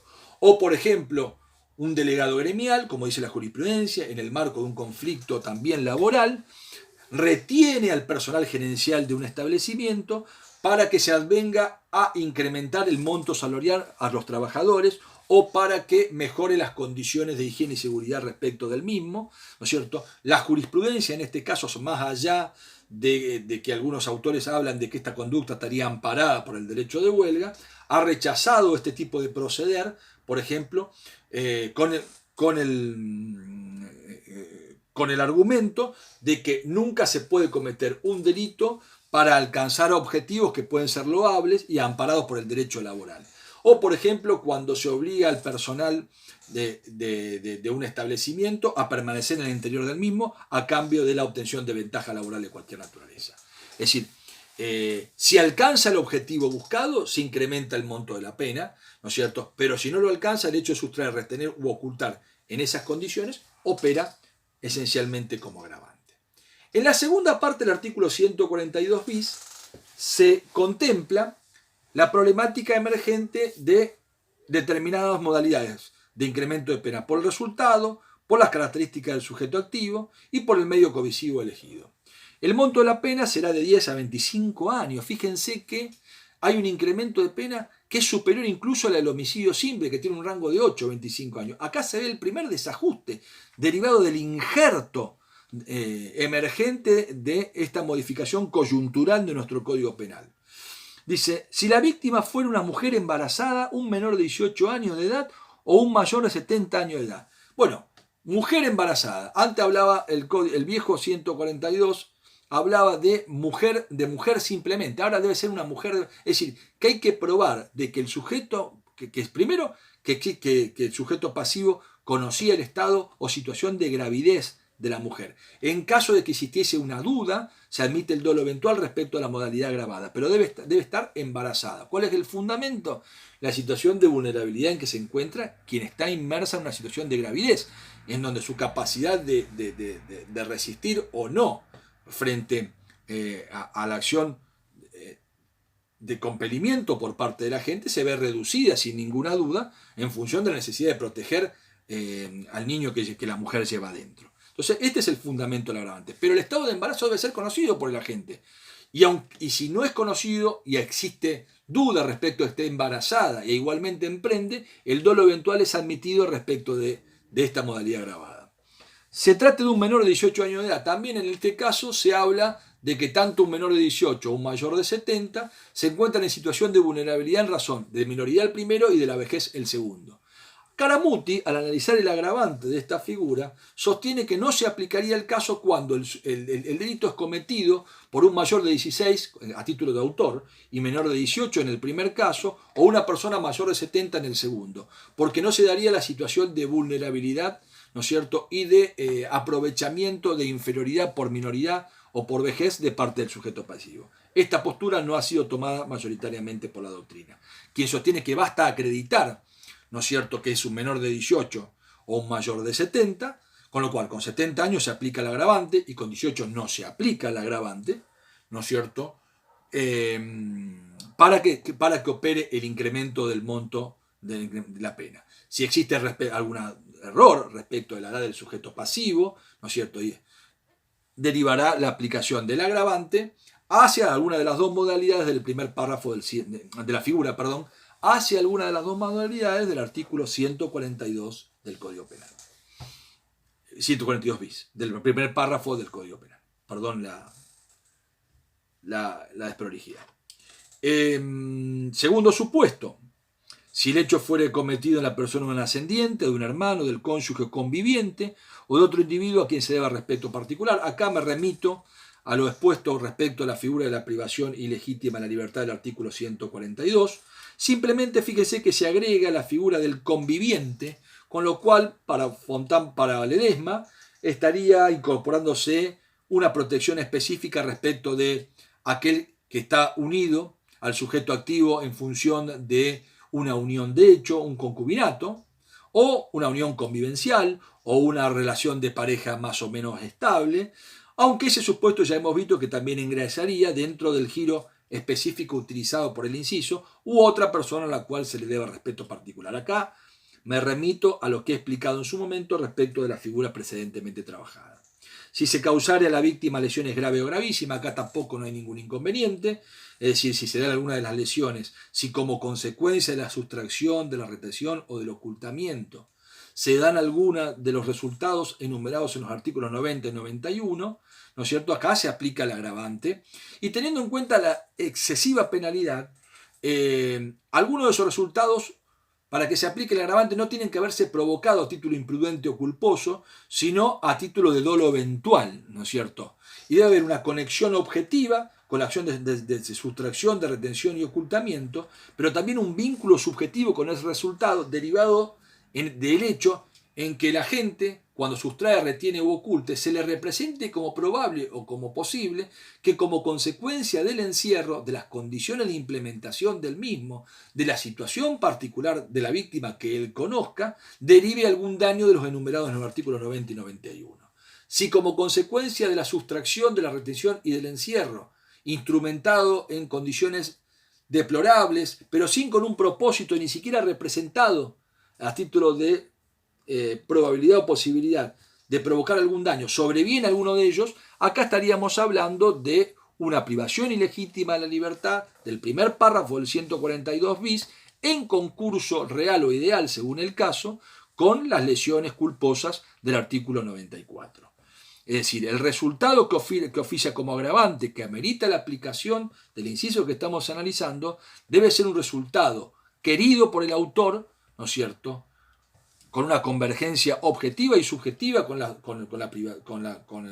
el secuestro, pero, ¿no es cierto?, no emergente de una violación del deber objetivo de cuidado. Tampoco se aplica, y esto vale para lo que diré a continuación respecto al resultado o muerte, cuando hay una conexión causal con el daño mayor físico o psíquico o con la muerte, derivado de la sustracción o la retención o el ocultamiento, porque no basta simplemente el vínculo causal con el resultado disvalioso provocado, sino la conexión subjetiva con el mismo. Acá no podemos admitir en nuestro sistema jurídico que se arrase con el principio de culpabilidad y que se termine reconociendo legislativamente lo que se llama la versaria re ilícita. Tantas veces lo dijimos con esto. Es decir, que sea que la muerte venga como conectada causalmente con el secuestro, sea intencional o no, o un daño sea intencional o no, debe haber una conexión subjetiva, a título de dolo eventual o a título de culpa, pero nunca como consecuencia de un caso fortuito o una circunstancia desconocida por parte de la gente que la implementó. Esto es importante que lo tengamos en cuenta. Dice, cuando la víctima sea una persona discapacitada, enferma o que no pueda valerse por sí misma, ¿a qué me estoy refiriendo con esto?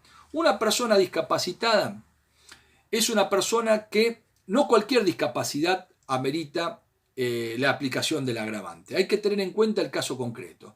Un sujeto discapacitado es un sujeto que tiene restricciones o limitaciones en su movilidad, en su capacidad sensorial, motriz, de desenvolvimiento psíquico o de desenvolvimiento social, ¿no es cierto? Y que reclama la asistencia de un tercero que le brinde auxilio. Independientemente de que sea declarado o no incapaz de ejercicio, lo importante es que la persona no pueda valerse por sí misma. En esos casos, la restricción o la privación de la libertad, ¿no es cierto?, oficia como agravante. Lo mismo acontece con respecto a una enfermedad. No es cualquier enfermedad, no es cualquier patología que padezca el individuo para que se aplique el agravante.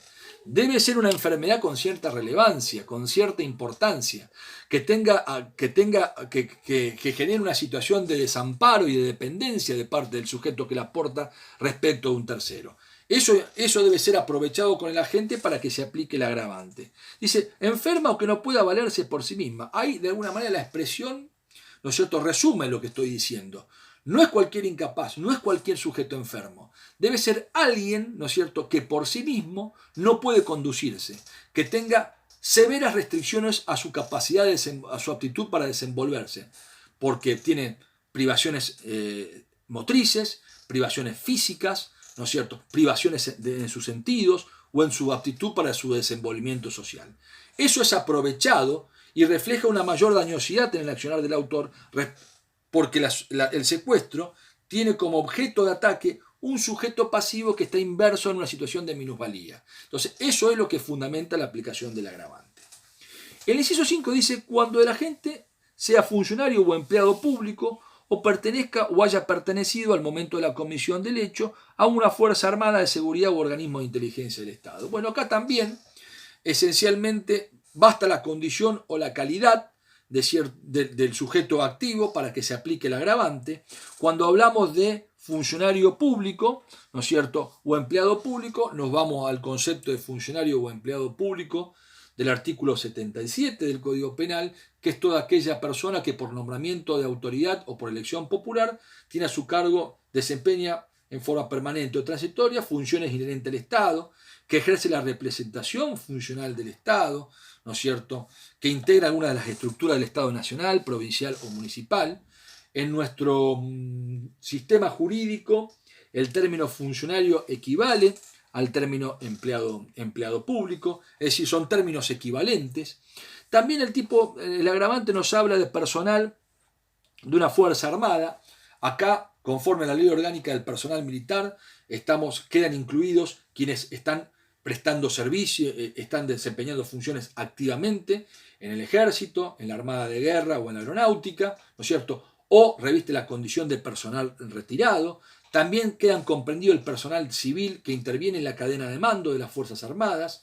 Bajo la expresión miembro de fuerza de seguridad, estamos refiriéndonos a quienes integran en forma permanente o en situación de retiro, o han sido relegados también o exonerados de las policías provinciales, de la policía de la Ciudad Autónoma de Buenos Aires, de la Gendarmería Nacional, de la Prefectura Naval Argentina, de la Policía Nacional Aeronáutica.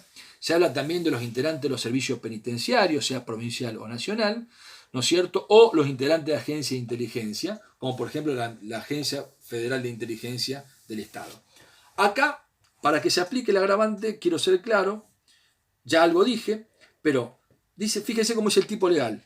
Cuando el agente o funcionario público pertenezca o haya pertenecido al momento de la comisión del hecho a una fuerza de seguridad. Es decir, puede estar prestando un servicio activo, como dije recién, puede estar en situación de retiro, o puede haber sido exonerado de la Fuerza Armada o de la Fuerza de Seguridad, por ejemplo, a raíz de un procedimiento disciplinario o haber sido encontrado culpable en la comisión de un delito militar, por ejemplo. Lo importante es que el sujeto activo, por el cargo que ejerció o porque ejerce, sea portador, ¿no es cierto?, de determinados conocimientos específicos, de determinadas habilidades especiales o de determinados deberes concretos, los cuales vulnera o aprovecha abusivamente para perpetrar. De ahí la mayor seguridad, de la mayor gravedad de la pena. El fundamento, el agravante de esta figura es también histórico. ¿Por qué? Porque gran parte de los secuestros que motivaron el reconocimiento de este tipo legal en el derecho argentino fueron, como dije hace un rato, protagonizados por ex integrantes, por ejemplo, de la policía bonaerense, que habían sido exonerados de la fuerza a raíz de la comisión de ilícitos con ocasión y con motivo del ejercicio de sus funciones. Entonces, eran personas dotadas de capacidad logística, de conocimiento, de formación, de expertise, que en vez de usarla para preservar la vida, la integridad física y la libertad de los ciudadanos, precisamente la usan en un sentido contrario. Entonces, el agravante tiene su razón de ser en eso, en la doble colisión con el mandato normativo. Primero, con el mandato de no sustraer, no privar de la libertad a otro. Y segundo, con el mandato que le imponen determinados deberes de usar el conocimiento, su formación, su expertise, para proteger la libertad de otro. Y en vez de hacer eso, colisionan contra la misma. Ese es el fundamento del agravante. El inciso 6 dice cuando participaran en el hecho 3 o más personas. Aquí la Cámara Nacional de Casación claramente fijó posición y dejó de lado todo. Participar en el hecho es cualquier tipo de intervención en la secuencia criminal, sea en grado de instigador, en grado de autor, en grado de partícipe primario o de partícipe secundario. Participar, el hecho implica intervenir. El fundamento del agravante, ¿cuál es? Claramente la mayor capacidad de ataque del sujeto activo que converge con otros en el ejercicio de la acción de privación de la libertad y la menor posibilidad de defensa de la víctima. La participación puede darse durante toda la secuencia, al inicio. Lo importante es que siendo un delito permanente, el hecho de que durante su ejecución hayan intervenido más de 3 personas, dice 3 o más personas, bastan 3, es suficiente para la aplicación del agravante. Dice, continúa el artículo, La pena será de 15 a 25 años, se eleva el mínimo. Fíjense que antes en los supuestos que hemos mencionado, el mínimo era de 10, 15 a 25 años de reclusión o prisión si del hecho resultare la muerte de la persona ofendida como consecuencia no querida por el autor. La pena será de prisión o reclusión perpetua si se causara intencionalmente la muerte de la persona ofendida. La pena del partícipe que desvinculándose de los otros se esforzare de modo que la víctima recupere la libertad, sin que tal resultado fuese la consecuencia del logro del propósito del autor, se reducirá de 1/3 a la mitad. Vamos por parte. Acá estamos hablando, ¿no es cierto?, de un agravante por el resultado de muerte y de un atenuante en el último párrafo por desvinculación. Vamos al primero. De la exégesis de la norma surge claramente de que el monto de la pena se diferencia, sea que la muerte ha sido intencionalmente causada o no lo ha sido hecho. Fíjense cómo dice. La pena será de 15 a 25 años de prisión o reclusión si del hecho resultare la muerte de la persona ofendida como consecuencia no querida por el autor. La doctrina ha discrepado respecto del alcance de esta expresión consecuencia no querida por el autor. ¿A qué se está refiriendo? Sin ninguna duda, para la mayor parte de la doctrina, el supuesto del agravante se aplica para aquellos casos en donde el resultado muerte emerge en forma preterintencional o en forma culposa. Es decir, contempla los casos en donde se da el sujeto lleva a cabo una acción con el propósito de causar un daño en el cuerpo o en la salud de la víctima y mediante el uso de un medio que razonablemente no causará la muerte y sobreviene la muerte. O como consecuencia de una infracción del deber objetivo de cuidado de parte del sujeto pasivo. Pero también, en esto hay concurso por parte de los autores, pero también una consecuencia no querida puede ser una consecuencia, ¿no es cierto?, que tiene una conexión causal con el secuestro, pero que no tiene ningún tipo de vínculo subjetivo con el accionar de la gente. Como por ejemplo, imagínense que yo estoy sustrayendo, reteniendo o ocultando a una persona, quien es portador, por ejemplo, de una insuficiencia cardíaca que yo desconozco, o un cuadro de asma que yo no conozco, y como consecuencia del encierro, ¿no es cierto?, sobreviene su muerte. Es decir, no conozco la patología interna que padece esta persona, nunca me fue enumerada, pero el encierro es el que determina, realiza un aporte relevante para que sobrevenga la muerte. Hay sin ninguna duda una conexión causal entre el encierro y la muerte, pero el hecho de que yo no pueda prever ese resultado hace que no tenga ninguna conexión subjetiva con el mismo. En ese caso, sin ninguna duda, es un resultado no querido por el autor, pero sí conectado causalmente con el secuestro. ¿Entra dentro de este presupuesto? No, porque el Código Penal no puede consagrar modalidades de versari y re ilícita. Acuérdense lo que era la versari y re ilícita.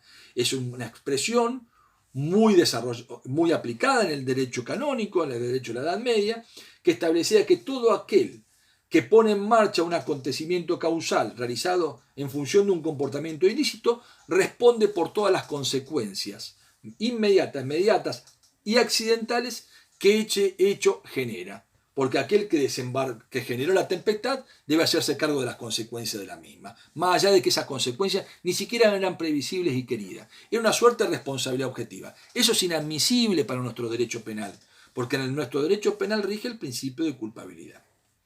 En consecuencia, cuando el tipo legal habla de un resultado no querido, nos estamos refiriendo no a un resultado culposo o a un resultado preterintencional. Sin embargo, ¿no es cierto?, hablar de un resultado culposo de muerte, ¿no es cierto?, con una pena de 25 años, refleja la inconsistencia. Con lo cual ha hecho decir, esencialmente a algunos autores, que esto es absolutamente inconstitucional.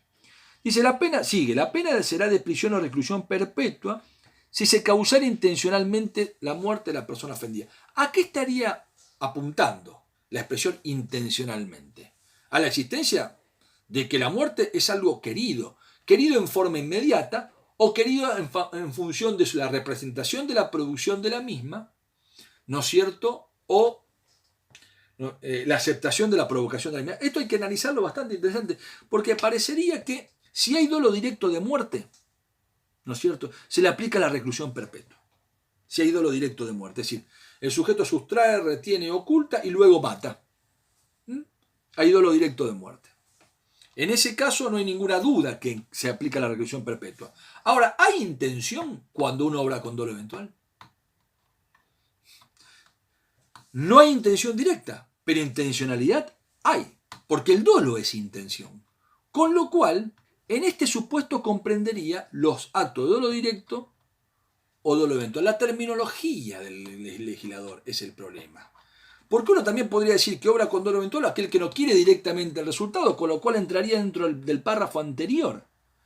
Desde mi punto de vista, una interpretación a partir de la exégesis de la norma hace que, en el supuesto de consecuencia no querida por el autor, el resultado sea un resultado culposo o un resultado preterintencional, a pesar de que tengo mi reserva por la monstruosidad del monto de la pena, en función de la no querencia del resultado disvalioso traducido en la muerte. En el segundo supuesto, como consecuencia intencional, interpretando la intención como sinónimo de dolo, sea este directo o eventual, se aplicaría el agravante.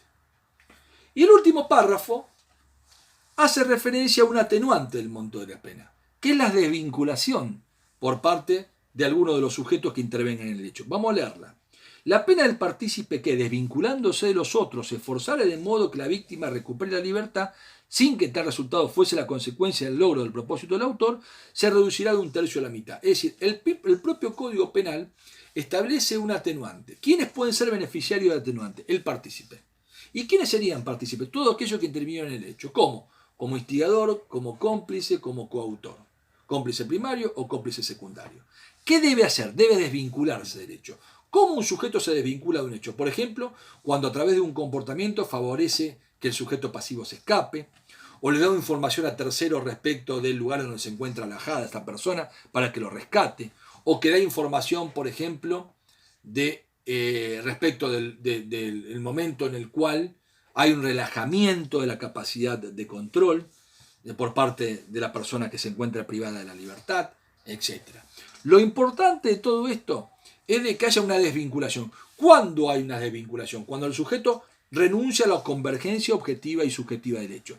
Pero para que se aplique el agravante tiene que darse una condición positiva, que el sujeto recupere la libertad, ¿no es cierto? Y que recupere la libertad, ¿no es cierto?, como consecuencia de la desvinculación y no por haberse pagado el rescate. Quiero decir también que con respecto a esta figura, permítanme que me posicione en el artículo correspondiente, existen otros atenuantes previstos en el artículo 41, en el artículo 41 ter del Código Penal, discúlpenme que me estoy colisionando, ter, dice: las escalas penales podrán reducirse a la de la tentativa respecto a los ataques, respecto a los autores o partícipes por alguno de los delitos detallados a continuación, cuando durante la sustanciación del proceso del que sean parte, brinden información o den datos precisos, comprobables y verosímiles. El proceso sobre el cual se aporten datos o información deberá estar vinculado con alguno de los siguientes delitos. Y enumera expresamente el artículo 142 bis en el inciso, permítame, E del segundo párrafo del artículo 41. Dice: para la procedencia de este beneficio será necesario que los datos o información aportada contribuyan a evitar o impedir el comienzo, la permanencia o consumación del delito, esclarecer el hecho objeto de investigación u otros conexos, revelar la identidad de los autores, coautores, instigadores o partícipes de estos hechos investigados y otros conexos, proporcionar datos suficientes que permitan un significativo avance en la investigación o el paradero de víctimas privadas de su libertad, averiguar el destino de los instrumentos, bienes, efectos, productos o ganancias del delito, o indicar la fuente de financiamiento de organizaciones criminales involucradas en la comisión de los delitos previstos en el presente artículo. Cuando el delito atribuido al imputado estuviera reprimido con prisión y o reclusión perpetua, la pena solo podrá reducirse hasta los 15 de prisión. La reducción de la pena no procederá respecto a las penas de inhabilitación o multa. Es decir, acá lo que el artículo 41 ter expresamente establece es la concesión de un beneficio que se reduzca en una reducción del monto de la pena para que el sujeto, fíjense, que realice una colaboración respecto al esclarecimiento del hecho. Dice: el tipo legal también hace referencia al momento en el cual la colaboración puede ser prestada, que se traduce en un arrepentimiento eficaz, en aquellos casos, por ejemplo, durante la sustanciación del proceso, ¿no es cierto?, en forma previa o durante la sustanciación del proceso. ¿Cuándo hay una sustanciación del proceso? Cuando ya ha habido inicio de la investigación por parte, por ejemplo, del fiscal, la investigación penal preparatoria. Debemos recordar de que este delito es un delito de competencia federal y en función del código todavía vigente, la instrucción y la investigación corren por cuenta del fiscal. Entonces, es necesario que haya un aporte de datos verosímiles, ciertos, detallables, que permitan el esclarecimiento, que impiden, dice, que sirvan para esclarecer un hecho, hacer cesar el hecho, impedir la consumación del mismo, dar con los responsables, permitir la ubicación en tiempo y lugar. Todo esto es sujeto a evaluación por parte del fiscal y a evaluación del juez, teniendo en cuenta las circunstancias del caso concreto. En conclusión, entonces, hemos desandado, para terminar, la figura del artículo de reducción a esclavitud o servidumbre.